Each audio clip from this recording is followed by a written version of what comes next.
Baik, kita akan melanjutkan tema dari kajian sanad ya. Kemarin kita sudah bahas berkenaan dengan ittisalus sanad ya, ketersambungan sanad ya.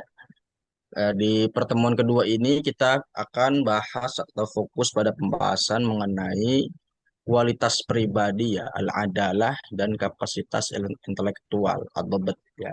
Ini kalau di buku-buku ilmu hadis biasanya dikenal dengan istilah ahwalur ruwat ya.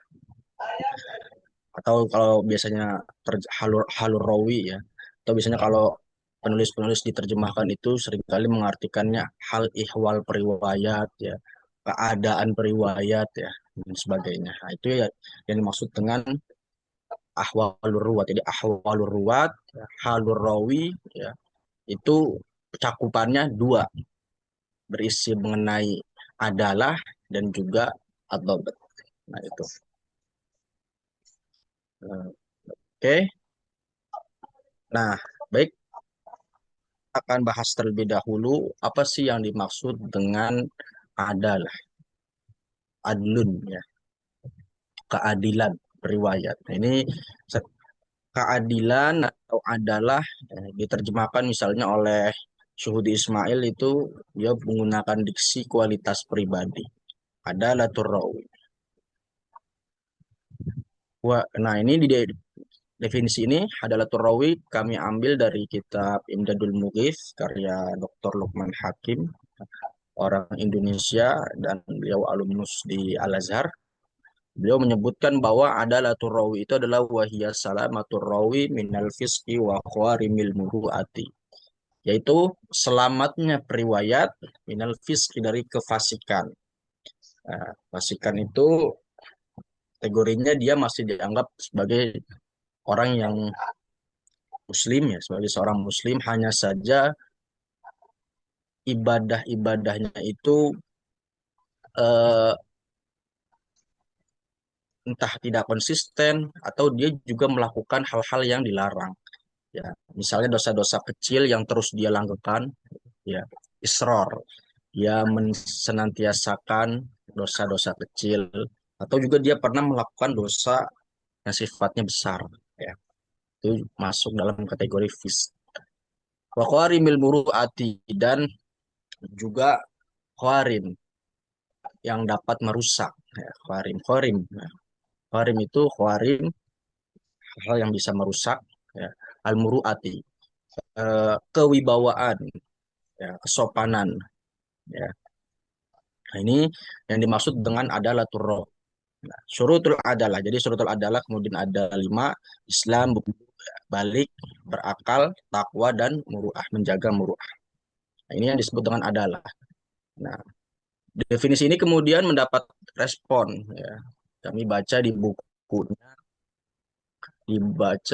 baca di buku Dirasatul Asanidnya Abdul Aziz Asyaya. Beliau punya komentar menarik dari definisi tadi. Ya. Dari definisi tadi, kata beliau, wahad ta'rifu ma'khudun min ta'rifil usuliyin wal fuqaha'i lil adalati fi syahadah.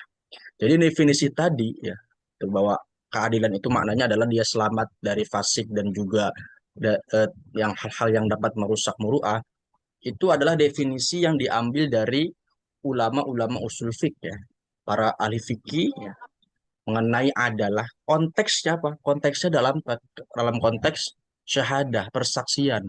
Nah, wa tahqiqu annal adalata fi riwayah takhtalifu anil adalati fi syahadah. Nah, padahal teman-teman, ini itu adalah itu berbeda adalah dalam konteks syahadah, persaksian, dengan adalah fir riwayah itu punya makna yang berbeda. Nah, ini kata Abdul Aziz Asyaya. Apa yang dimaksud dengan adalah dalam konteks riwayah? Wal adalatu fir riwayati hiya asidq wal amanah. Jadi yang dimaksud dengan adalah keadilan riwayat itu maknanya adalah asidq wal amanah, jujur dan juga amanah ya. Jadi eh, keliru seandainya kita mengartikan adalah turawi diartikan sebagai kesolehan. Ya, seringkali dapat kritikan tuh. Ilmu hadis seringkali mendapatkan kritik. Misalnya as-sahaba kulluhum udul. Itu kan ulama hadis dikomentari. Nah, terutama sama Dr. Suhudi Ismail juga sama Abu apa sama penulisnya kitab Adwa itu saya lupa. Nah, itu beliau juga mengkritisi berkenaan dengan as-sahaba kulluhum udul. Seluruh sahabat itu adil. Nah, di mana letak kekeliruannya? Karena dia mendefinisikan udulnya sahabat ya atau udul dalam dalam istilah itu adilnya adil dalam kategori definisi yang dikemukakan oleh ulama usul ya, ulama usul atau ulama fikih, bukan dalam konteks ulama hadis ya, hadis ya. Makanya dalam kitab Ad-Difa Anis Sunnah Nabawiyah karya Abu Zahra ya, Abu Zahra itu beliau mengatakan kalau definisi adalah tuh sahabah ya, dulu sahabat itu maknanya ketidakmungkinan para sahabat itu berdusta atas nama Nabi ya. Dia tetap berkaitan dengan kejujuran. Jadi sahabat seluruhnya adil, bukan bermakna seluruh sahabat soleh, soleh semua, bukan. Tapi seluruh sahabat itu jujur. Artinya dalam menyampaikan riwayat ya, mereka mereka kan punya interaksi dengan Nabi. Jadi interaksi-interaksi yang mereka sampaikan kepada para tabiin atau para sigurus sahabat, yaitu itu tidak bohong. Mereka ya jujur apa adanya ya. Mereka pernah mengalami ini, pernah disabdakan ini sama Nabi. Nah, itu. Ini dimaksud dengan asyik ulama. Nah, begitu juga pada periwayat-periwayat. Nah, makanya kenapa teman-teman, ini yang penting juga buat kita. Termasuk juga di antaranya eh, periwayat-periwayat setelah sahabat itu maknanya adalah asyik wal amanah juga. Itu berkenaan dengan kejujuran dan juga amanah dalam menyampaikan riwayat ya. Misalnya kalau kita tahu ya bahwa adalah sama dobt. Kalau seorang periwayat adalah punya keadilan yang baik, kemudian punya dobet atau hafalan atau kemampuan tulisannya bagus, itu kan diistilahkan oleh ulama hadis sebagai periwayat yang sikoh, periwayat yang terpercaya. Ya, percaya terdiri dari dua, adil dan juga dobet. Nah, tapi kalau misalnya dobetnya, kemampuan hafalannya itu sedikit berkurang, ya kufadobtuhu, ya kurang hafalannya, maka istilah yang digunakan ulama apa? Sodukun. Ya. Maknanya adalah soduk. Soduk itu diartikan sebagai jujur. Jadi kalau ketika apa dobetnya itu berkurang, ya, maka yang menyisakan kan adalah ya keadilan itu. Nah, maka yang muncul itu adalah sifat soduk, kejujuran. Dia jujur gitu. Walaupun kemampuan hafalannya, kemampuan tulisannya itu kurang bagus. Ya. Bukan istilah-istilah semacam kayak misalnya dia soleh ya. Walaupun soleh sebenarnya juga ada, tapi soleh dalam jarawat tadil itu maknanya adalah soduk, kejujuran ya. Bukan dia taat orang, dia orang yang taat. Nah, itu berkenaan dengan definisi adalah. Nah, watas butuh adalah turawi bi satu umurin. Ya. Nah, teman-teman, tadi saya ingin singgung dulu sebelumnya bahwa tadi kan ini berkenaan dengan usul dan bahwa definisi adalah yang selama ini kita tahu, bahkan banyak menyusupi buku-buku ilmu hadis itu sebenarnya adalah definisi-definisi para ulama usul. Ya, memang banyak di konten-konten di ilmu hadis tuh seringkali disusupi oleh konten-konten dari ulama usul. Karena memang pada perkembangannya itu emang apa namanya ilmu hadis itu ya dipelopori atau diinisiasi oleh para ulama-ulama usul. Misalnya Imam Syafi'i sempat juga menyinggung tentang khobar wahid ya gitu. Hal semacam itu. Nah, ini juga penting teman-teman bahwa ada beberapa materi dalam ilmu hadis itu justru malah mengambil dari materi-materi usul usul fik ya, usul fik. Seperti misalnya pembahasan tentang mutawatir. Mutawatir hadis ada terbagi dua, ada hadis mutawatir, ada hadis ahad. Itu sebenarnya pembahasan mutawatir kalau kita perdalam itu itu bukan kepentingannya ulama hadis. Itu mutawatir itu kepentingannya ulama ulama usul fiqh. So khobar wahid, khobar ahad, hadis ahad itu juga kepentingannya ulama fikih, ya, bukan ulama hadis. Nah, nanti teman-teman bisa baca lebih lanjut itu berkenaan dengan hal-hal yang konten-konten dalam ilmu hadis yang menyusupi yang disusupi oleh konten-konten dari ilmu usul fiqh. Nah, kemudian bagaimana sih cara kita bisa mengetahui keadilan periwayatan? Jadi ini ada tiga hal, sebenarnya ini dua ya, ini dua. Ini apa? Di sini ada asyuhratu baina ahli ilmi wastifadatu sanai alaihi bil adalati kal a'immatil arba'ah. Nah, asyuhrah baina ahli ilmi. Nah, sebenarnya asyuhrah dan istifadah tuh maknanya sama. Nah, di sini kesannya dibedakan. Kalau misalnya di kitab Wirasatul Sanidnya Abdul Aziz Asyaya, ya itu ini disatukan, maknanya sama ya. Jadi ketika ulama sudah mungkin masyhur di kalangan masyarakat, ya di kalangan para ahli ilmu lainnya, ya, itu diksi-diksi maka udah otomatis nggak mesti ada diksi misalnya sikoh atau diksi-diksi berkenaan dengan keadilan. Nah, ulama-ulama yang sudah populer otomatis dia sudah terkategori sebagai periwayat yang adil. Misalnya kayak Imam Bukhari udah kalau misalnya kita jangan cari-cari misalnya di Bukhari ada nggak yang bilang beliau sikoh. Malah justru ungkapan-ungkapan yang ada pada Imam Bukhari melebihi itu. Maksudnya ungkapan-ungkapan yang tidak populer dalam jarwa ta'dil. Pujian-pujian, ya, pujian-pujian ya, al-imam dan segala macam itu gitulah. Nah, ini biasanya ulama-ulama yang mungkin sudah eh, keadilannya populer itu tidak perlu ada diksi-diksi berkenaan dengan keadilan beliau.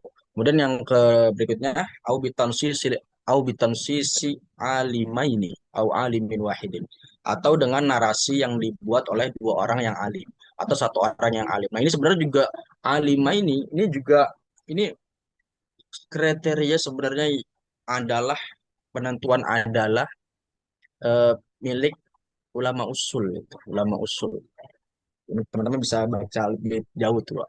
Bagaimana perbedaan antara syahadah dengan riwayah, ya, terutama berkaitan juga dengan keadilan tadi. Nah, memang kalau ulama usul nanti untuk seorang bisa dikatakan sebagai orang yang adil, ya, dan bisa dia jadi saksi misalnya. Dan misalnya perbuatan zina harus ada empat orang saksi dan dia empat saksi ini harus dikatakan sebagai orang yang adil. Nah, orang adil ini harus dinilai oleh minimal dua orang. Ya. Ini konteksnya adalah eh, apa namanya konteksnya adalah syahadah persaksian atau usul fikih ini.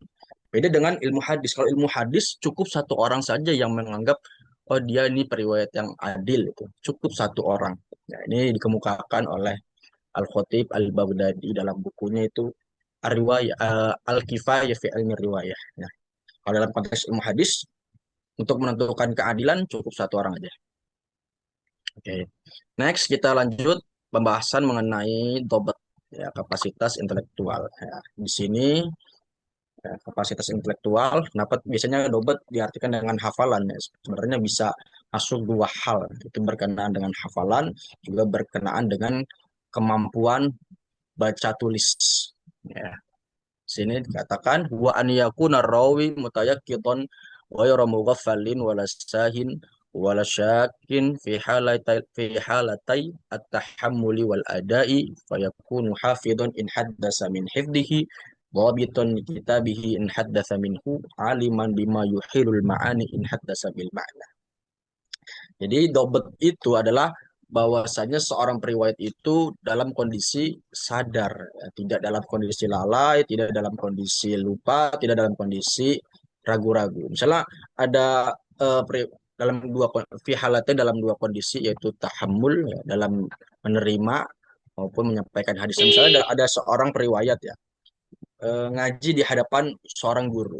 Nah, ketika guru menyampaikan materi, menyampaikan hadis, ya, itu si murid itu tidak boleh dalam kondisi misalnya dia lagi mainin kerikil, mainin pensil, mainin kertas dan lain sebagainya. Dia harus fokus, ya. Itu yang dimaksud dengan mutayakid, ya, sadar. Jadi kalau orang-orang yang sudah eh, dalam menerima riwayat, menerima materi itu dalam kondisi yang seperti tadi, ya, lagi malah guru lagi menyampaikan materi, dia malah ngobrol, itu dianggap oleh ulama hadis sebagai orang yang tidak dobet. Ya, jadi dobet itu harus dalam kondisi sadar. Nah, fayakun maka yang dimaksud dengan dobet itu adalah hafidhun in haddasa min hifdihi, dia hafal jika dia meriwayatkan menyampaikan hadis dari hafalannya, dhabitun li kitabihi, dia terampil terhadap kitabnya jika dia meriwayatkan dari kitabnya, ya. Aliman, dia mengetahui bima yuhilul ma'ani, dengan apa yang dapat merubah makna-makna, in haddasa bil makna, jika dia meriwayatkan dengan makna. Ini sebenarnya kriteria yang ketiga tambahan. Nah, ini kalau orang sudah memiliki kriteria yang tiga ini sudah dianggap sebagai tamu dobat. Nah, eh, tadi dhabitun li kitabihi in haddasa minhu. Dia terampil terhadap kitabnya. Oke. Jadi dobat itu terbagi dua, teman-teman. Ada dobat sodar, ya, dobat yang ada dalam hati, dalam otak, dalam pikiran. Ya. Ada dobat kitab. Ya. Ada dobat keterampilan dalam tulisan, baca tulis. Bahwa an yathbuta ma sami'ahu bihaitsu yatamakkanu min istihdarihi ma tasya. Jadi dobat sodar itu adalah ketika dia eh, hafalan yang dia dengar, hafalan yang dia atau materi yang dia dengar itu mampu dia kemukakan kembali kapanpun dia berada, kapanpun waktunya dia mampu menyampaikan apa yang pernah dia dengar dari gurunya. Nah, itu yang disebut dengan hafal. Apa namanya dobat sodar, hafalannya apa, hafalan dari segi hati atau pikiran itu. Nah, juga ada juga dobat kitab, keterampilan dalam kitab, tulisan. Wa an yasuna kitabahu mundus sam'ihi wa sahhahu ila an yu'addiya minhu, ya. Dia itu menjaga kitabnya sejak dia mendengarnya dan juga dia mampu memperbaikinya sampai dia menyampaikan riwayatnya. Itu juga yang disebut dengan dobat kitab, keterampilan dalam segi kitab. Nah, misalnya kalau misalnya dobat kitab nih, ada tokoh hadis, ulama hadis, penulis kitab Musonnaf itu namanya Abdul Razak As-San'ani. Mungkin teman-teman sudah populer dengan kitab Musonnaf Abdul Razak. Nah, Musannaf Abdul Razak itu kan beliau dianggap sebagai mukharrij, ya, ulama hadis, tapi beliau juga banyak dinilai ulama sebagai ulama yang mukhtalit, ikhtilat, mengandung ikhtilat, kajian ilal. Nah, beliau ini eh, dulu kalau menyampaikan hadis, menyampaikan riwayat, selalu bawa kitab, selalu dibacakan kepada murid-muridnya. Jadi sistemnya itu ya pakai kitab. Ini hadis hadis yang saya riwayatkan itu seperti ini. Beliau dengan cara membaca kitab beliau. Beliau menguasai kalau seandainya ada kesalahan, beliau paham, beliau apa namanya atau tulisan yang tidak jelas, beliau tahu ini maksudnya apa. Ya, umpama misalnya kalau kita kita kadang kan nulis, ya. Nah, kadang tulisan kita jelek tuh. Ketika kita baca ulang, ternyata kita tidak mampu mengulang tulisan tulisan kita tadi, tidak mampu menjelaskan apa sih tulisan yang jelek apa sih. Nah, itu namanya kita tidak dobat kitab. Ya, jadi dobat kitab itu sekalipun tulisannya jelek, kita paham, oh ini maksud tulisannya seperti ini. Nah, nah itu nah, ini Abdul Razak As-San'ani ketika beliau menyampaikan dengan kitabnya, ini riwayatnya siqoh, tapi dia ikhtilat fi akhir umrihi. Dia di akhir umurnya itu mengalami ikhtilat. Ikhtilatnya adalah kasusnya ini beliau bukunya terbakar. Buku beliau terbakar atau hilang tuh, ya. Kemudian beliau di akhir umurnya ini istilahnya di akhir umurnya kemudian beliau meriwayatkan hanya dari hafalannya. Dari hafalannya itu banyak murid-murid beliau yang dulu ngaji dengan beliau dengan melalui kitab beliau, ya. Jadi ada murid-murid beliau yang dulu ngaji pakai kitab, Kemudian ngaji lagi. Nah, ngajinya ini Abdul Razak As-San'ani tidak pakai kitab, ternyata banyak kesalahan. Maka kemudian hadis-hadisnya Abdul Razak As-San'ani itu tahu penilaian kredibilitas dari Abdul Razak As-San'ani, beliau itu sikoh, tapi beliau juga ikhtilat di akhir umurnya. Nah, itu orang-orang yang istilahnya mengambil hadis dari Abdul Razak As-San'ani ketika beliau sudah ikhtilat, itu riwayatnya lemah. Dan orang-orang yang atau murid-murid yang ngambil ketika beliau ngajinya pakai kitab itu di hafalannya kuat, bagus. Nah, itu kurang lebih berkenaan dengan kapasitas intelektual. Nah, kemudian kita sudah bahas teori dari Dobat dan juga adalah, lalu kita bagaimana sih bisa tahu mengenai keadilan dan kedobatan periwayat ya. Jadi al-kashfu 'anil rawi wa tamyizihi wa tamyizuhu, dan mengungkap mengenai periwayat dan cara membedakannya. Al-maqsudu bidzalika al-bahthu 'anir rawi fi kutubil jarhi wa ta'dil. Maksud maksud tersebut adalah, maksud dari judul ini adalah al-bahthu meneliti mengenai periwayat, ya, membahas mengenai periwayat fi kutubil jarhi wa ta'dil, dalam kitab-kitab jarh wa ta'dil ya, atau kitab rijalil hadis ya. Kitab rijalil hadis itu terbagi dua, isinya itu mencakup dua hal, itu tarikh ruwat ya, juga jarh wa ta'dil. Itu kitab rijalil hadis. Nah, ini punya beberapa sumber ya, al-masadir al-amah. Ada sumber yang sifatnya umum, wahya allati tastamilu ala thiqati wa du'afa, mencakup periwayat-periwayat thiqo dan periwayat yang dhaif ya. Wahya ala kismaini al awalu amatun mutlaqatun ya, min abroziha al jarhu wa ta'dil. Umum secara mutlak, maksudnya tidak terbatas kitab apa ya. Jadi al jarhu wa ta'dil itu periwayat-periwayat, isi periwayat yang ada dalam kitab Jarh wa Ta'dil itu tidak terbatas pada kitab misalnya Kutubus Sittah, ya Kutubut Tis'ah, tidak. Itu seluruh kitab hadis itu ada di dalam buku Al-Jarh wa Ta'dil. Libni Abi Hatim Ar-Razi ya, Wasyaru A'lamin Nubala, itu karya Ad-Dahabi. Ini amah mutlaqah. Ada amah muqayyadah yang terbatas, ada pembatas ya. Muqayyadah bil kutub ya. Katahdzibil Kamal wa furu'ihi wa muqayyadah bil buldan, tarikh buldan. Misalnya kitab Tahdzibul Kamal itu kan terbatas pada kitab-kitab Kutubus Sittah ya. Terus ada juga kitab Tarikh Baghdad, itu terbatas pada periwayat-periwayat yang ada di kota Baghdad. Au wasfin firrawi kal kitab al khosoh bil mudallisin au mukhtalitin ya.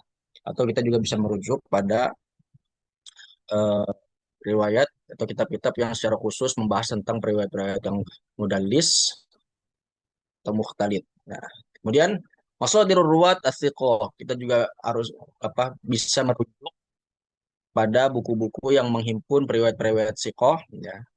Min abroziha as-siqat Ibnu Hibban. Kitab as-siqahnya milik Ibnu Hibban. Kemudian Arwat atau Afa itu Al-Kamil fit Du'afa Ibni Adi wa Mizanul I'tidal karya Ad-Dahabi. Nah, ini kita bisa tahu mengenai adil dan tidaknya melalui kitab-kitab Rijalul Hadis. Ya. Nah, kira-kira kategorinya seperti ini berkenaan dengan kitab-kitab Rijalul Hadis. Nah, eh,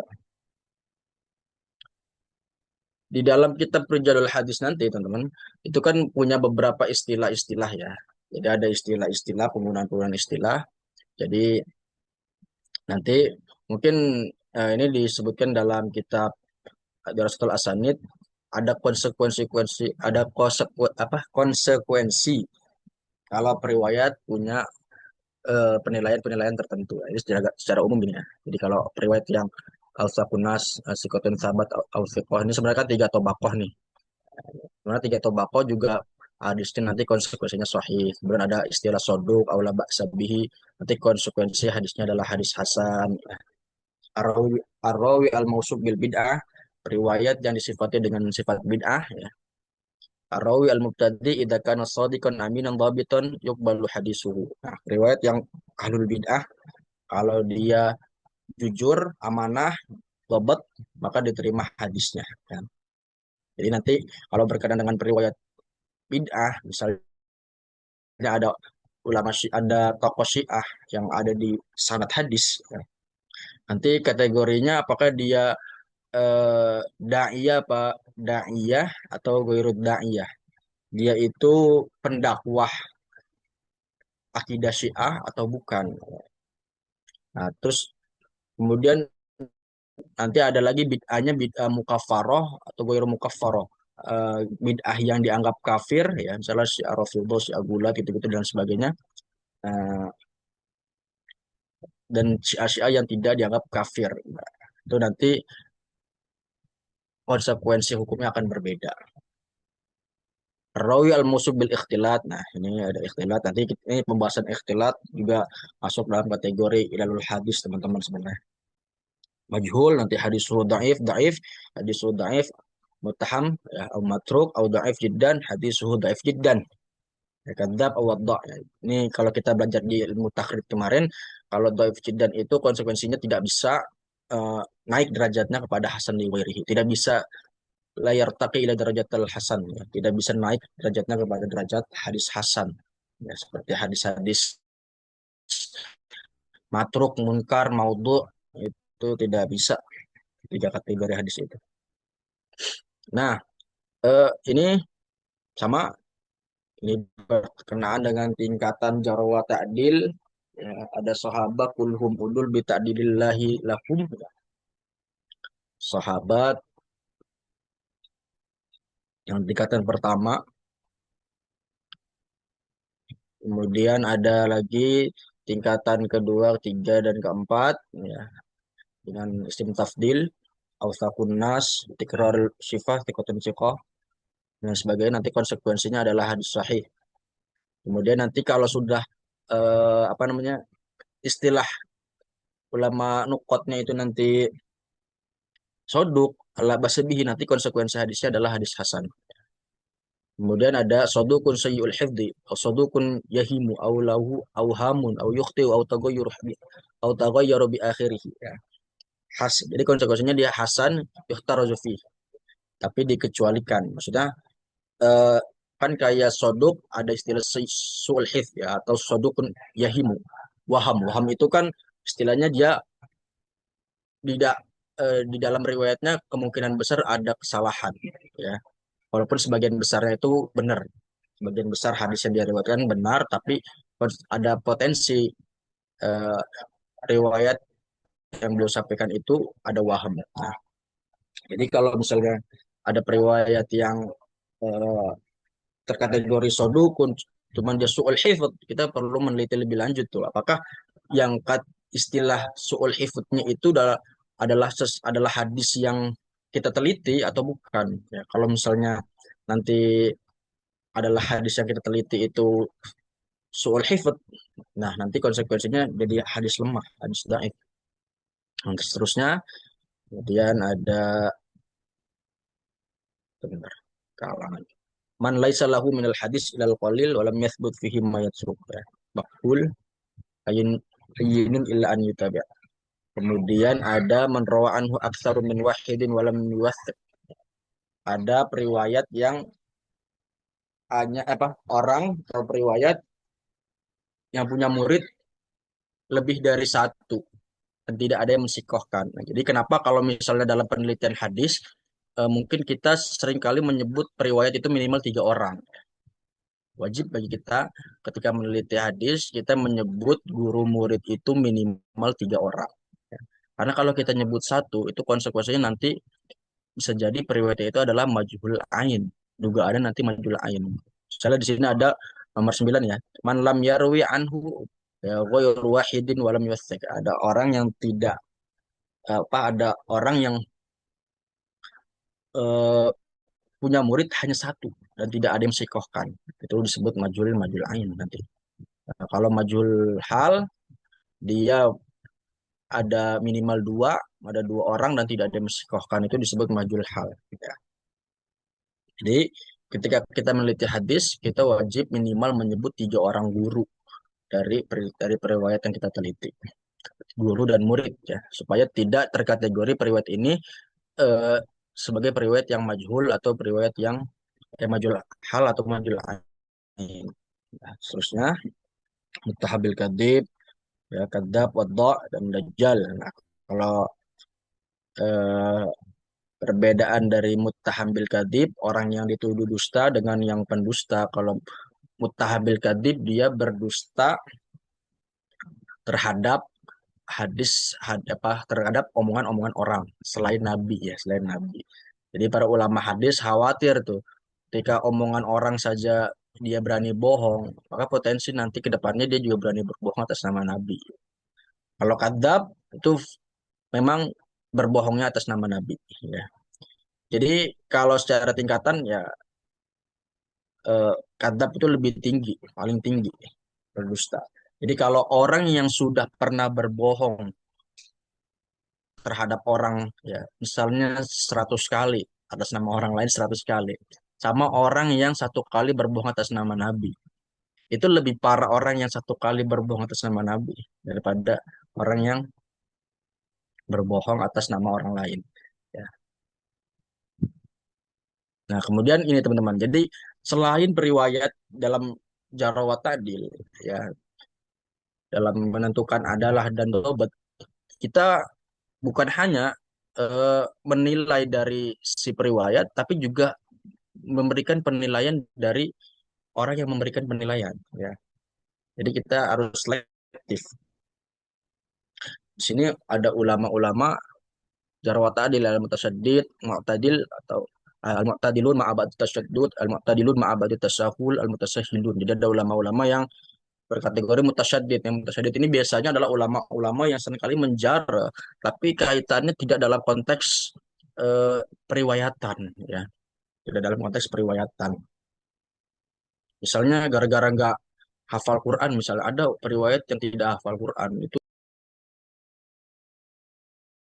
di dianggap sebagai periwayat yang matruk, dianggap sebagai periwayat yang su'ul hifdz ya. Itu gara-gara ada periwayat yang tidak hafal Quran misalnya. Kemudian misalnya ada periwayat yang mungkin dia tidak menjaga muruah. Nah, itu konteksnya misalnya dia kencing berdiri, makan berdiri gitu dan lain sebagainya. Itu ada juga para mutasyadid yang tidak berkaitan dengan apa riwayat, dia anggap sebagai periwayat yang lemah ya. Ada orang-orang yang moderat ya, tapi juga menyerempet-nyerempet ke mutasyadid. Ada Imam Bukhari, Muslim dan seterusnya.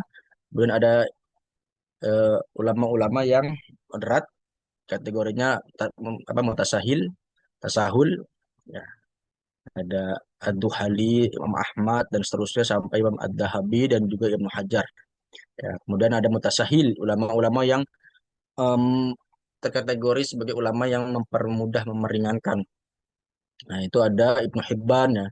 Jadi Ibnu Hibban itu masuk di sini, kalau kita lihat Ibnu Hibban di Al-Mutasahilun masuk juga, tapi di Al-Mutasyadidin juga masuk. Ya, jadi Ibnu Hibban itu bagi para pengkaji hadis, beliau dianggap mutasyadid ketika beliau menjarah orang. Jadi kata ulama hadis ada beberapa periwayat yang eh, oleh ulama lain itu dianggap sikoh, tapi oleh Ibnu Hibban justru dimasukkan ke dalam daftar periwayat yang majruh, periwayat yang tercela.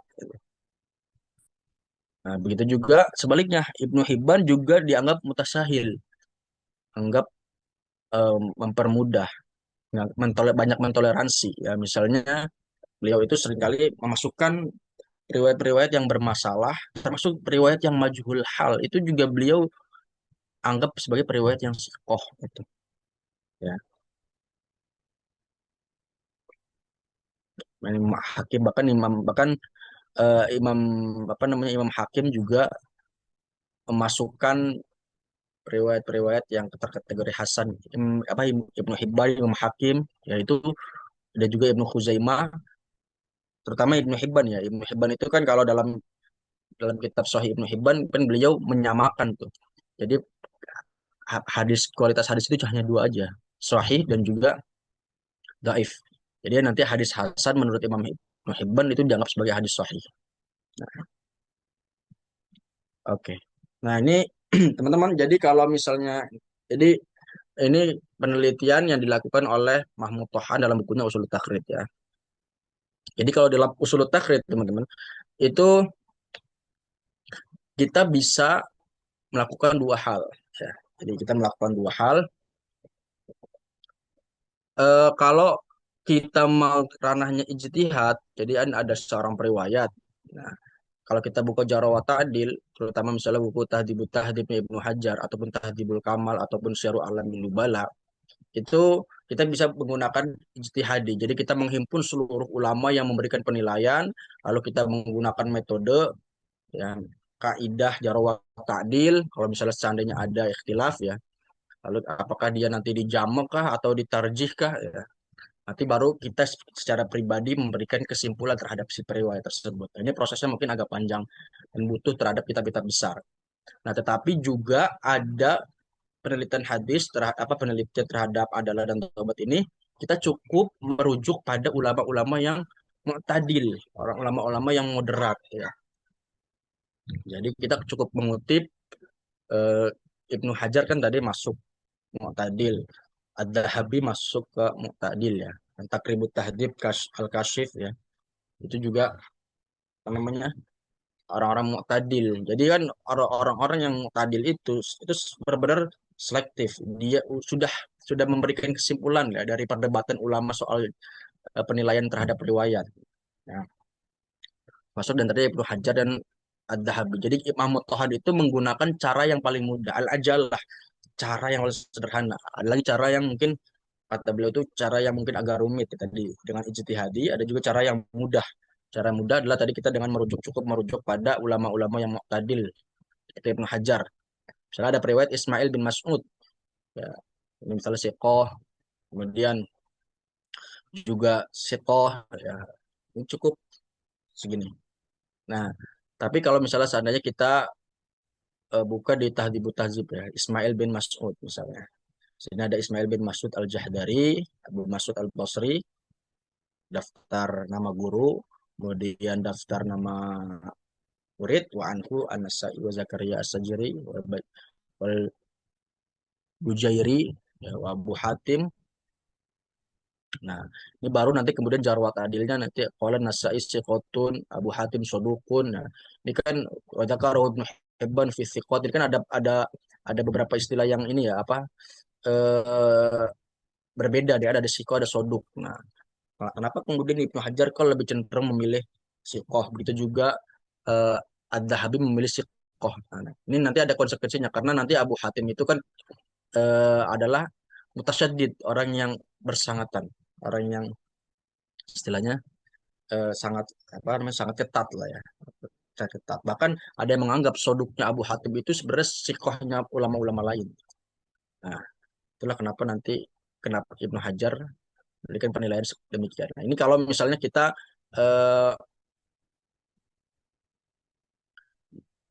pakai cara yang mungkin ijtihadi. Jadi kita mengambil seluruh pendapat ulama tentang jar wa ta'dil lalu kita memberikan apa namanya kita menggunakan metode atau kaidah-kaidah jar wa ta'dil ya, atau dicarikan solusi apakah dengan jama atau dengan tarjih lalu baru ketemu hukum dari periwayat tersebut, penilaian periwayat tersebut. Nah, ada lagi nanti kalau di kitabnya Takribut Tahdib. Nanti di Takribut Tahdib keterangannya Ismail ibn Mas'ud al-Jahdari Basriyun yukna Aba Mas'udin Siqotun. Langsung kesimpulan. Ya, kalau tadi kan masih perdebatan tuh Ibnu Hajar di Tahdibut Tahdib. Kalau di Takrib, kesimpulan. Siqoh langsung. Minal Asyirah, ya, beliau tingkatan yang ke-10, mata sana tamanin wa arba'in. Sin, diriwayatkan oleh Sunan Nasai. Baik teman-teman, ini sudah pukul 8.30. Eh, mungkin sudah 45 menit saya menyampaikan materi terlalu asyik ya teman-teman. Mungkin kita bisa sesi tanya jawab. Kami kembalikan kepada Kamais. Demikian. Assalamualaikum warahmatullahi wabarakatuh. Waalaikumsalam warahmatullahi wabarakatuh. Terima kasih Ustadz Ainul Yakin yang sudah memaparkan materi terkait verifikasi kualitas pribadi dan kapasitas intelektual rawi. Nah, selanjutnya Kita beralih ke sesi tanya jawab ya bagi peserta yang ingin bertanya terkait materi malam ini ataupun di Liko sebelumnya dipersilahkan. Nah, ini kita sudah kedapat ada satu penanya ya kepada Huya Abdul Haris. Dipersilahkan.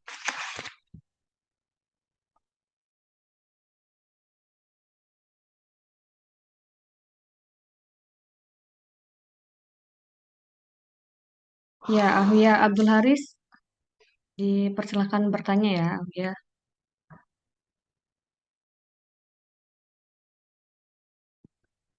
Apa suara saya sudah jelas?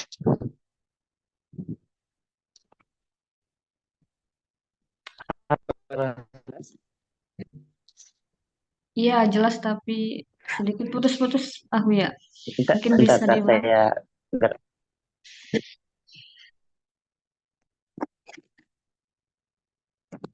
Halo.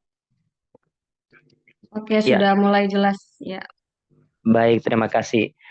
Eh, terima kasih kepada Ki Ainul ya udah memberikan paparan materinya yang luar biasa sampai-sampai banyak sekali yang saya ingin tanyakan tapi mudah-mudahan ya kalaupun misalnya tidak kelar malam ini ya bisa di grup nanti ditanyakan kembali. Pertama Kiai yang saya ingin tanyakan tadi di awal itu terkait dengan apa namanya keselamatan daripada perawi itu adalah salah satunya adalah selamat dari kefasikan. Nah, yang menjadi pertanyaan di sini itu kan dari seorang dari hal-hal ya mungkin karena ketidak konsistenannya atau mungkin ia melakukan hal-hal buruk dosa dan seterusnya. Nah, gimana kalau seperti ini kayak misalkan di antara perawi itu lalu kemudian sudah meriwayatkan hadis lalu kemudian akhirnya di sela-sela meriwayatkan hadis, lalu kemudian ada tidak seorang perawi yang misalkan boleh jadi misalkan setelah itu dia ketahuan melakukan hal-hal buruk atau misalnya melakukan dosa atau hal-hal lain yang bisa menggugurkan riwayat hadisnya. Nah, apakah semua hadis yang diriwayatkan oleh perawi seperti ini yang fasik ini itu dianggap semua hadis-hadisnya itu sudah dianggap gugur atau gimana Kiai? Bisa dimengerti Mbak Maisi? Iya, bisa. Kira-kira masih bisa bertanya lagi nggak? Oke, dua pertanyaan saja ya, sementara Baik, untuk Huya Abdul Haris. baik. Kemudian yang kedua, tadi Kiai Ainun sempat menguraikan terkait dengan hadis atau meriwayatkan hadis bil makna. Nah, itu kira-kira maksudnya gimana itu meriwayatkan hadis bil makna? Apakah sama dengan meriwayatkan hadis bil makna itu atau dengan konteks ada juga istilah apa namanya hadis dalam bentuk apa istilahnya ya ada bentuknya hadis tetapi aziyadah maksudnya aziyadah ada semacam tambahan dalam teks hadis misalkan lafaz hadis misalnya tolabul ilmi faridatun ala kulli muslimin. Nah, di dalam riwayat itu kan ada yang khusus sampai mengatakan muslim. Sementara di satu riwayat ada yang mengatakan muslimatun. Itu apakah sama antara riwayat bil makna atau aziyadah atau gimana Kiai? Mohon penjelasannya. Terima kasih. Oke, terima kasih atas pertanyaannya, Huya Abdul Haris. Kemudian, apakah ada peserta lain yang ingin bertanya? Supaya pertanyaan bisa ditampung terlebih dahulu ya. Ya, insya Allah saya Oke, izin bertanya. oke, silahkan kepada Buya Rizky Abdul Syahid. Ya, Bismillahirrahmanirrahim. Syukron atas kesempatan yang diberikan oleh admin ya, Ustadzah Mainsi. Pertanyaan kepada Ustadz Ainul.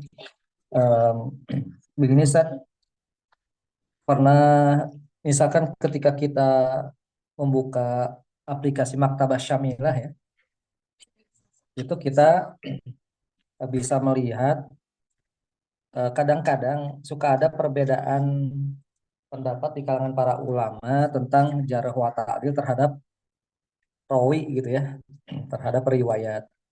Ada misalkan Imam Ahmad bin Hambal menganggapnya bahwa perawi fulan itu sikoh gitu ya. Tapi itu imam yang lain, misalkan Ibnu Hibban dan lain sebagainya itu menganggapnya apa tidak sikoh lah gitu ya. Ada cacat gitu ya, ada si itunya si periwayat atau rawi tersebut.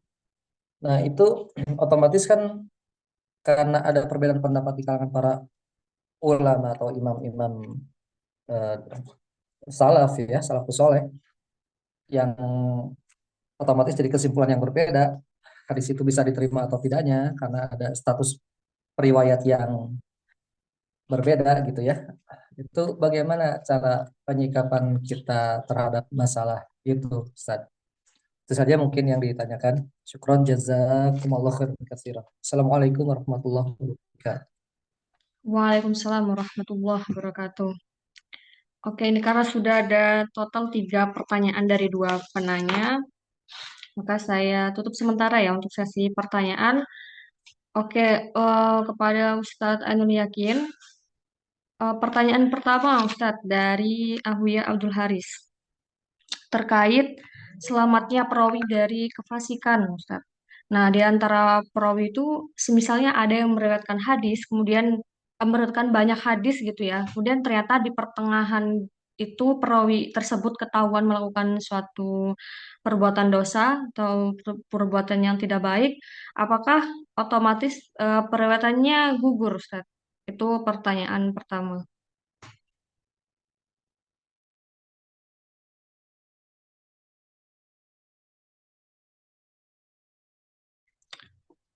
Mau lanjut ke pertanyaan kedua, langsung dibacakan atau mau langsung dijawab, Ustadz? Boleh saya jawab dulu Kak, Oke. satu-satu ya, biar nggak lupa lagi. Eh, ini ya, tadi kalau nggak salah yang saya paham terkait pertanyaan yang pertama, gimana kalau misalnya orang pada mulanya itu dianggap sebagai periwayat yang sikoh, kemudian seiring berjalannya waktu dia entah dia melakukan dosa atau hal lainnya itu eh, apa apa namanya penilai apakah dia di general setelah apa namanya di seiring berjalannya waktu dia melakukan dosa, kemudian apakah nanti riwayatnya itu digeneralisasi atau tidak. Nah, nah, ini juga termasuk eh, dalam kajian ilal ya teman-teman. Jadi kalau misalnya perihal ini juga masuk dalam diskusi perdebatan ilalul hadis. Nah, termasuk diantaranya misal soal Imam Bukhari misalnya. Imam Bukhari punya guru namanya Ismail ibn Ayyash. Nah, Ismail bin Ayyash atau Ismail siapa gitu, saya lupa. Nah, itu dalam buku-buku Rijalul Hadis, dan ini riwayat yang Ismail bin Ayyash ini yang diambil dari Imam Bukhari itu apa namanya didoifkan oleh Al Albani itu. Hadisnya doif menurut Albani. Nah, ternyata memang kalau kita teliti di kitab-kitab Rijal itu periwayatnya ini lemah, sekaligus dia pernah juga mengaku pengakuan diri dia pernah mendustakan mendustakan hadis, membuat hadis palsu ya. Untuk ambil hadis dulu aku pernah yang namanya memalsukan hadis. Nah, itu. Nah, eh, kalau ulama yang mungkin nah dalam kajian ilal ternyata ulama itu ada yang menganggap ini seharusnya masuk dalam kategori hadis daif ya. Karena riwayat ini eh, apa namanya terkategori sebagai periwayat yang daif atau kadzab ya. Nah, tapi artinya ulama yang memaksakan riwayat tersebut dalam Sahih Bukhari yang seharusnya daif itu sebenarnya mengeneralisir. Beliau tuh cenderung mengeneralisir. Jadi ada ulama yang dalam kategori ilal itu ada yang mengeneralisir, istilahnya kalau orang sudah pernah berdusta atas nama Nabi, kemudian eh, apa namanya dia meriwayatkan hadis sekalipun hadisnya benar, itu mau nggak mau tetap semuanya dikategorikan sebagai hadis kadzab ya. Terus eh, Imam Bukhari bagi para pembela Imam Bukhari itu hadis riwayat gurunya beliau itu justru diriwayatkan juga oleh periwayat-periwayat lain yang sikoh. Ada jalur lain yang juga sebenarnya sikoh. Nah, ini ini kita belum para ulama masih berdebat soal itu. Nah, apakah sebenarnya Imam Bukhari itu ingin menyatakan bahwa tidak walaupun walaupun seada riwayat yang terkategori dhaif ataupun pernah melakukan dusta ya. Kemudian ada juga tapi beliau tidak menafikan bahwa tidak semua yang beliau riwayatkan itu dusta. Misalnya ada seorang periwayat kategori pendusta. Nah, ini nggak semua yang riwayat beliau itu dusta semua.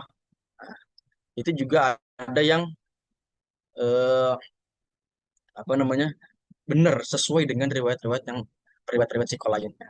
Seperti misalnya ada Al-Waqidi. Al-Waqidi itu penulis sejarah. Ada kitab Maghazi Al-Waqidi. Itu kan kalau dalam disiplin hadis, Al-Waqidi itu kan kategorinya matrukul hadis. Matruk. Jadi ada ulama sejarah tapi dinilai oleh para ulama hadis sebagai riwayat yang matruk.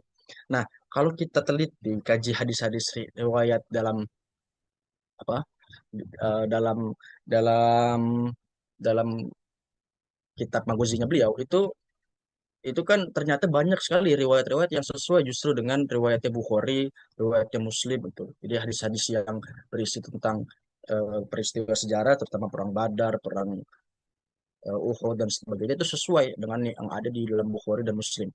Nah, tapi ada juga kelompok-kelompok Wahabi yang maunya itu mengeneralisir mau bagaimanapun riwayat seorang yang matruk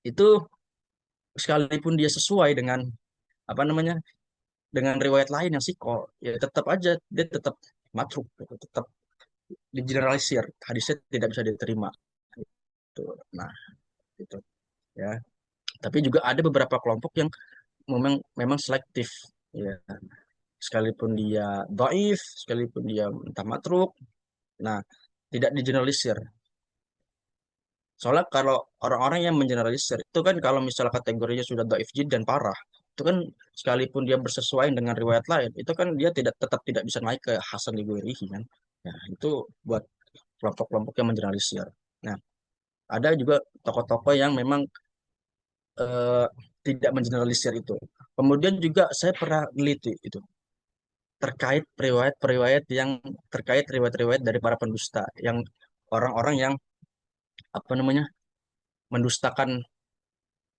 apa periwayat-periwayat yang kadzab, ya, dajjal dan lain sebagainya. Itu ternyata periwayat-periwayat tersebut itu juga pernah meriwayatkan hadis tentang man kadzdzaba alayya muta'ammidan falyatabawa maq'adahu minan nar. Itu hadis ini juga diriwayatkan oleh periwayat yang pendusta juga. Nah, artinya kan kalau misalnya secara kualitas kita berdasarkan kaidah ilmu hadis kan ya ada di dalamnya ada periwayat yang mungkin dajjal, kadzab, ya, maka kualitas hadisnya seharusnya kan dhaif atau maudhu gitu ya. Tetapi ternyata secara isi ini sesuai dengan periwayat-periwayat lain. Bahkan man kadzdzaba alaihi mutawamid dan itu kategorinya sebagai hadis yang mutawatir gitu. Nah, memang jadi memang ada dua kelompok. Gitu. Ada dua kelompok yang memang selektif ya tidak mengeneralisir mengeneralisir penilaian ulama. Ada juga ulama-ulama yang cenderung mengeneralisir kalau dia pernah melakukan dosa kedaifan dan lain sebagainya itu seluruh hadisnya ya tetap daif ya. Kalau dia misalnya kategorinya daif yang bisa naik derajatnya ya tetap aja nanti daifnya nanti daif atau tingkatannya ya hasan li ghairihi ya. Hasan li ghairihi kan adalah hadis daif yang memang terangkat derajatnya karena ada riwayat lain yang kuat. Nah, itu mungkin barangkali berkenaan dengan riwayat siko yang seiring berjalannya waktu lakukan dosa dan kesalahan ya. Oke. Nah, dari jawaban itu, kira-kira ada yang perlu didiskusikan lagi nggak untuk Buya Abdul Haris? Terus sementara di situ dulu. Oke, terima kasih. Kemudian pertanyaan kedua, Ustadz, dari penanya yang sama, riwayat hadis bil makna. Nah, maksudnya tuh gimana itu, Ustadz, riwayat hadis bil makna? Apakah misalnya dengan bentuk ziyadah dalam periwayatannya Misalnya hadis tolabul ilmi faridatun ala kulli muslimin. Nah, di situ kan ada juga yang menyebutkan tambahan redaksi tolabul ilmi faridatun ala kulli muslimin wa muslimatin. Nah, kira-kira penjelasannya bagaimana, Ustadz? Ya. Terkait masalah riwayat bil makna, saya pernah baca-baca sekilas tentang riwayat bil makna ya. Jadi eh, kalau misalnya dalam pembahasan dalam diskusi perdebatan ahli hadis ya, itu biasanya umumnya riwayat bil makna itu diterima diterima atau diperbolehkan diizinkan itu oleh kelompok-kelompok yang kategorinya ulama-ulama usul, ulama-ulama fikih ya. Seperti Imam Syafi'i membolehkan riwayat bil makna, eh Imam Malik ya, bahkan beberapa ulama-ulama yang kategorinya dia muhaddisul fuqaha atau fuqahul muhaddis ya, fuqaha orang-orang yang ahli fikih kemudian juga menguasai bidang hadis ya. Itu orang-orang yang semacam itu setuju. Imam Syafi'i, Imam Malik setuju dengan riwayat bil makna. Nah, tetapi eh, kalau kita baca misalnya di kitabnya eh, Ibnu Rajab Al-Hanbali itu syarah syarah Ilal At-Tirmidzi ya, syarah Ilal At-Tirmidzi. Beliau kan menyebut kalau riwayat bil makna itu dilarang. Ahli hadis itu untuk orang-orang yang konsen sama hadis itu melarang yang namanya riwayat bil makna. Setelah saya perdalam, ternyata mereka punya definisi yang berbeda, punya definisi yang berbeda, memahami apa itu yang dimaksud dengan riwayat bil makna. Nah, kalau yang riwayat bil makna yang dimaksud sama ahli hadis itu kategorinya itu eh, yang memang misalnya kita gini, eh, saya ngomong 10 menit ya. Kemudian ada orang menyampaikan isi ceramah saya atau omongan saya yang selama 10 menit itu dengan intinya apa gitu. Menyampaikan sesuatu dengan intinya. Kan kadang orang kan suka ditanya intinya apa, bahas apa gitu. Nah, itu kan kategorinya sudah makna ya. Jadi secara redaksional tuh nggak sama. Ya, tapi ada poin-poinnya, menyampaikan poin-poinnya. Nah, itu yang dimaksud ahli hadis tuh yang dilarang sama orang-orang ahli hadis. Itu dari WLB makna yang memang eh, tidak ada kesamaan sama sekali dengan redaksi. Ya. Maksudnya secara maknanya mungkin sama atau secara maknanya memang sealur gitu, sealur, tapi secara redaksi mungkin tidak ada yang berkesesuaian. Ya. Nah, sedangkan bagi ulama-ulama seperti Imam Syafi'i, Imam Malik yang setuju soal riwayat bil makna itu ternyata bagi beliau tuh riwayat bil makna itu ya semacam misalnya gurunya menyampaikan anna Rasulullah SAW gitu ya. Cara redaksinya anna Rasulullah SAW kata kata kata. Nah, kemudian muridnya itu menyampaikan anna Nabiya SAW. Nah, itu kata ulama-ulama semacam Imam Syafi'i, Imam Malik itu disebut sebagai riwayat bil makna. Jadi perbedaan penggunaan diksi-diksi yang berbeda itu yang disebut sebagai riwayat bil makna. Jadi memang antara ahli hadis yang tidak setuju dengan riwayat bil makna dengan ulama usul ya, ulama fikih yang setuju dengan riwayat bil makna ternyata punya definisi yang cenderung berbeda dalam memahami apa itu riwayat bil makna gitu. Nah, kurang lebih itu sih yang saya pahami sedikit berkenaan dengan apa itu riwayat bil makna. Oke, Oh terima ya, bisa kasih. tambah sedikit. Oh Tambah ya, tadi terkait tadi. Ya. silakan. Terus misalkan gini, Tat, gimana misalkan apakah termasuk riwayat bil makna dalam misalnya dalam penggunaannya dalam konteks sekarang, misalkan ya misalnya saya berkhutbah, tetapi redaksi hadisnya kan saya tidak hafal, tetapi kata-kata yang saya sampaikan itu mufradatnya itu semakna dengan hadis itu dalam konteks sekarang. Kalau saya memaknakan seperti itu, apakah bisa diterima atau justru saya dikatakan sebagai kasar atau gimana? Nah, untuk kalau orang-orang sekarang atau mutaakhirin yang coba untuk meriwayatkan hadis dengan makna atau menyampaikan hadis dengan makna itu kalau saya baca di Al-Kifayah fi Ilmi Riwayahnya Al-Khatib Al-Baghdadi itu dilarang ya. Jadi riwayah bil makna itu berlaku ketika hadis itu masih dalam bentuk periwayatan ya. Tapi ketika hadis sudah terbukukan, terkodifikasi, ya sudah dalam bentuk buku, misalnya Sahih Bukhari dan lain sebagainya, itu sudah dilarang secara penuh bahwa menyampaikan hadis dengan maknanya, ya, I- dengan itu riwayat kitabnya makna. siapa tadi, Tat? Kitabnya siapa? Al-Kifayah fi Ilmi Riwayah Al-Khatib Al-Baghdadi. Al-Kifayah. Gitu. Baik,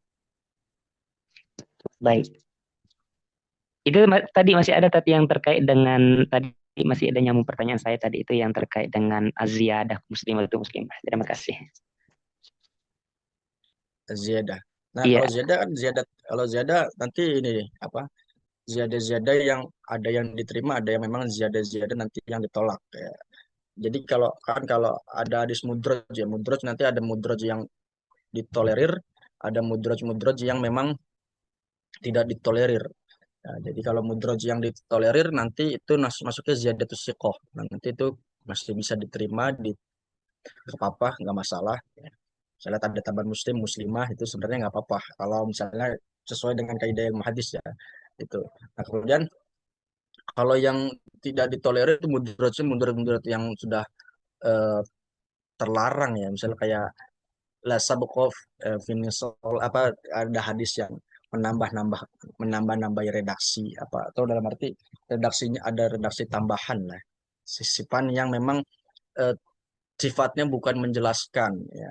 Sifatnya bukan menjelaskan tapi ya apa, eh, misalnya kalau kalau di Bukhari misalnya ada hadis misalnya asbigul wudu wa lil aqabi minan nar. Nah, itu itu sebenarnya itu Nabi itu menyampaikan dua hadis ini dalam dalam peristiwa yang berbeda. Nah, tapi oleh Abu Hurairah itu tapi apa namanya? Abu Hurairah menyampaikannya seolah-olah itu berasal dari Nabi, ya. Maksudnya begini. Jadi sebenarnya eh saya lupa pokoknya hadisnya tentang masalah ini. Tapi ada redaksi yang memang Abu Hurairah ini begini. Jadi bilang bahwa Rasul pernah menyampaikan. Nah, di redaksi yang pertamanya itu sebenarnya adalah kalamnya Abu Hurairah, kemudian dilanjutkan dengan kalamnya Nabi. Nah, para periwayat atau murid-muridnya Abu Hurairah itu banyak yang menduga kalau kalimat pertamanya ini dianggap sebagai eh, apa, kalamnya Nabi, bukan kalamnya Abu Hurairah. Nah, itu banyak yang keliru. Nah, ini ulama sempat berdebat perihal itu. Nah, tapi yang saya tahu intinya adalah bahwa perihal perihal mudraj itu atau ziyadah tambahan itu ada dua atau tiga itu segi saya tentang pembahasan mudraj. Jadi ada mudraj yang memang ditolerir, ada yang tidak ditolerir. Nah, kira-kira. baik. Terima kasih, Kiai. Oke, kita beralih ke pertanyaan selanjutnya ya. Dari Buya Rizky Abu Sohi. Jadi di Maktabah Syamilah itu Ustadz, terkadang ada perbedaan dalam penilaian suatu perawi, baik itu sikohnya suatu perawi atau dobitnya suatu perawi. Nah, misalnya nih ada Imam Ibnu Hambal yang menilai suatu seorang perawi itu sebagai perawi yang sikoh, dan ternyata ditemukan di kitab yang lain ternyata perawi tersebut tidak sikoh. Nah, kira-kira bagaimana Ustadz cara kita menyikapi perbedaan tersebut? Ya, baik. Eh, Emang perihal jarh wa ta'dil ini atau pembahasan tentang periwayat ini sebenarnya pembahasan yang sangat kompleks sekali, ya. Emang saya juga sempat kewalahan ketika mencoba mensederhanakan pembahasan ini, ya. Eh, Kalau misalnya kita apa namanya mungkin di Darussunnah ataupun di Ilmu Hadis Nawawi Jakarta, pembahasan terkait masalah kritik sanad itu nanti satu semester, ya. Apa namanya, satu semester atau 15 pertemuan itu nanti jarwat tadil mapelnya atau matkulnya beda lagi, itu 15 pertemuan juga. Nanti ada pembahasan tentang rijalul hadis pun atau apa literatur hadis, nanti juga pembahasannya juga eh, apa dia punya mapel atau matkul yang apa namanya yang tersendiri tersendiri dan punya pertemuan-pertemuan yang banyak. Nah, itu saya bahkan saya waktu dulu ketika kuliah ataupun di Darussunnah itu juga merasa kalau ketika matul-matul jarwat ta'dil dan lain sebagainya itu kayak masih masa kurang itu masih aduh harusnya ada beberapa materi yang perlu dibahas lagi segala macam itu. Nah, tapi perihal ini ya. Jadi memang ini pembahasan yang sangat kompleks terkait masalah jarwat ta'dil. Jadi ketika terjadi ikhtilaf ya antara periwayat, kita bisa menggunakan kaidah-kaidah yang ditawarkan oleh para ulama ya, para ulama. Misalnya eh, kita memang kalau misalnya kita pengen memberikan penilaian itu sifatnya ijtihadi, bukan ittiba yang misalnya mengikuti ulama-ulama yang mu'tadil saja seperti Ibnu Hajar atau Ad-Dhahabi. Itu memang punya proses yang agak rumit ya. Kita misalnya bukan hanya memberikan penilaian terhadap periwayat, tapi juga memberikan penilaian sama orang yang memberikan penilaian. Misalnya ada kaidah dalam jarh wa ta'dil la yuqbalul jarhu la yuqbalul jarhu wa ta'dil mimman huwa majruhun ya sakitul adalah, tidak diterima jarah orang yang terjarah atau tidak diterima jarah ta'dil dari orang yang memang terjarah ya.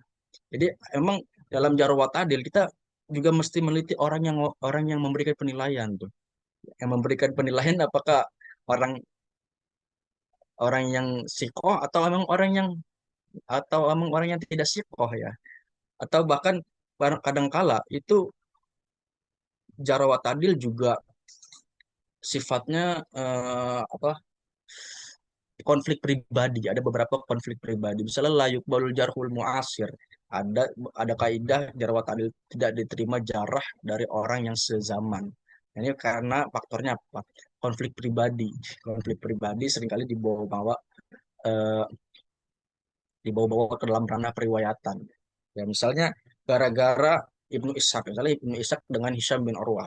Ibnu Ishaq itu kan penulis Sirah Nabawiyah, itu dilabeli oleh Hisham ibn Urwah sebagai periwayat yang kadzab gitu. Kadzab. Kenapa dibikin kadzab? Karena kan Hisham bin Urwah seorang tabi'in pernah menikah dengan Sofia itu kalau salah Sofia seorang sahabat Nabi perempuan. Nah, itu Ibnu Ishaq eh, pernah meriwayatkan hadis yang diriwayatkan dari Sofia sahabat Nabi ini. Kemudian Isyam bin Urwah berkomentar, sejak kapan Ibnu Ishaq itu ketemu istri saya? Saya seumur umur gak pernah lihat dia sama istri saya ini. Nah itu kan gara-gara konflik, maksudnya gara-gara misalnya konflik-konflik internal, misalnya kayak tadi Ibnu Ishaq dengan Hisham bin Urwah, penilaiannya jadi kadzab, kemudian juga nanti ada misalnya Imam Malik juga dengan Ibnu Ishaq juga konflik pribadi gitu. Bahkan ada tuh periwayat yang namanya Syu'bah dengan Lais bin Abi Sulaim ya. Eh, itu gara-gara kalau nggak salah Syu'bah itu dikatain. Jadi ditanya. Jadi Syu'bah pernah nanya, kamu dapat riwayat ini dari siapa gitu. Ya, si Lais bin Abi Sulaim nggak senang. Dia sampai bilang, saya dapat bapakmu yang berzina gitu gitu. Sampai bilang seperti itu. Dikatain seperti itu kan gara-gara konflik pribadi kemudian Syu'bah menilai Lais bin Abi Sulaim sebagai riwayat yang dhaif. Ini kan jadi memang saking kompleksnya sebenarnya jarwat ta'dil itu. Nah, terkait perbedaan-perbedaan itu, nah kalau cara paling sederhana tadi saya sudah mempetakan mana saja kelompok penilai-penilai kritikus hadis yang mutasyadid, mu'tadil, dan juga yang mutasahil.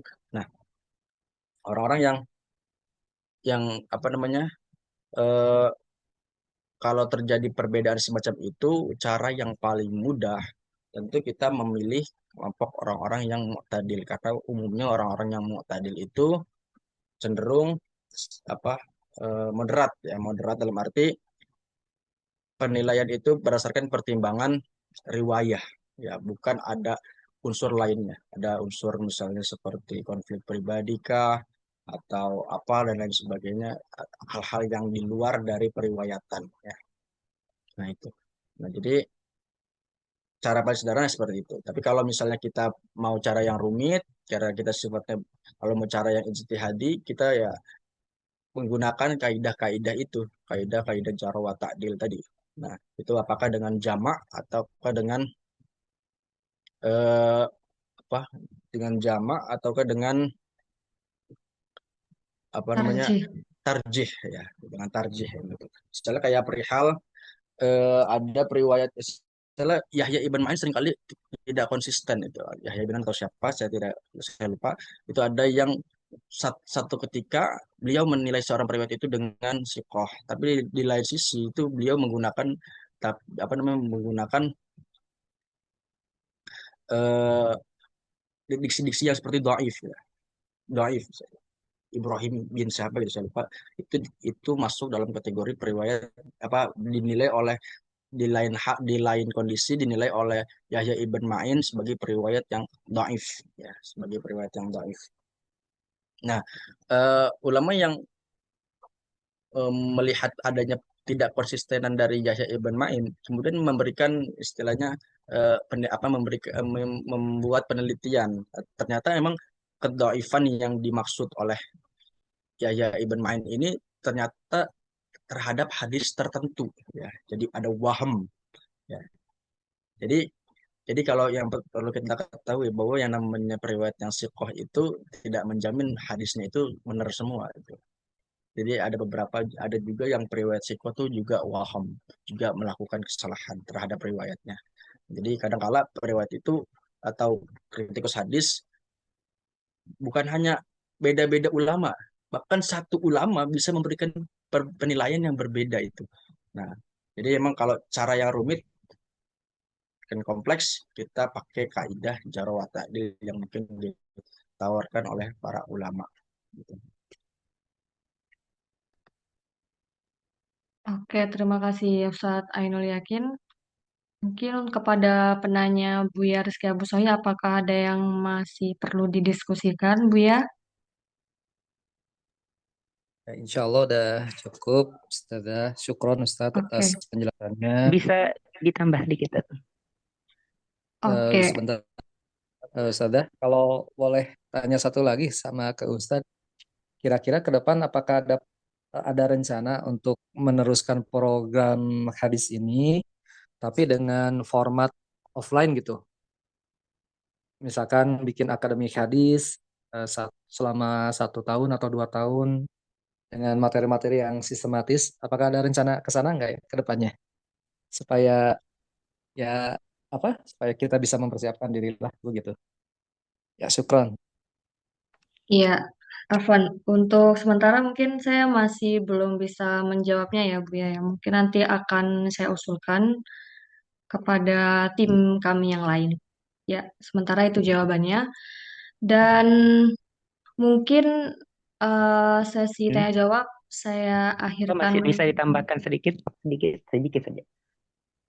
Oke, silahkan. Tadi saya tadi ingin menambahkan dari apa namanya tentang Aljara itu sekaligus mempertanyakan juga. Nah, Kiai Ainul ini kira-kira dalam penjarahan hadis itu apakah ada istilah apa namanya perawi yang penjarahannya 50-50? Maksudnya sikahnya 50 misalkan di sisi lain juga apa namanya tentang ke apa namanya apa ya, aljar at-ta'dilnya 50 dan seterusnya itu apakah ada istilah seperti itu Kiai dan bagaimana kira-kira menyikapi hal itu atau kira-kira udah dipaham nggak maksud saya. Ya, memang Ya, terima kasih. itu ya. Emang ada juga tuh kaidah jarh wa ta'dil itu perihal yang 50-50 ini ya. Jadi 50% 50%. Jadi ada juga kadang ulama tuh periwayat itu ada yang sangat kompleks sekali. Maksudnya ada ya saking yang menjarahnya banyak, yang mentadilnya juga banyak. Nah, sampai ada kaidah al-aghlabiyah yuqaddamul aghlabiyah alal aqalliyah. Jadi dihitung dulu tuh nanti yang paling banyak yang mana penilaian dari jarad dan ta'dil yang paling banyak yang mana. Nanti kalau misalnya banyakkan yang mentadil, ya sudah yang dipilih yang ta'dil gitu. Itu ada sampai di tahap juga perhitungan berdasarkan kuantitas ya, kuantitas dari eh, kritikus hadis. Nah, itu yang 50-50 kaidah jarak tadi. Baik baik terima kasih Kiai. Oke, mungkin untuk para peserta lain yang ingin bertanya, sepertinya sesi tanya jawab akan dicukupkan sampai di sini dulu. Nanti kalau memang masih ada hal yang ingin ditanyakan, bisa mengisi link Google Form yang sudah saya share di grup ya. Dan mungkin kelas pada malam hari ini cukup sekian. Saya Maisi sebagai moderator pamit undur diri. Semoga kita diberi kesehatan selalu dan juga pastinya dilancarkan segala urusannya dan bisa berjumpa kembali di pertemuan minggu depan untuk kelas sanat ini. Sebelum saya tutup, marilah kita bersama-sama membaca hamdalah dan juga doa kafaratul majelis. Alhamdulillahirrabbilalamin. Rabbil Subhanakallahumma alamin. bihamdika asyhadu an la ilaha illa anta astaghfiruka wa atubu ilaik. Assalamualaikum warahmatullahi taala wabarakatuh. Waalaikumsalam warahmatullahi wabarakatuh.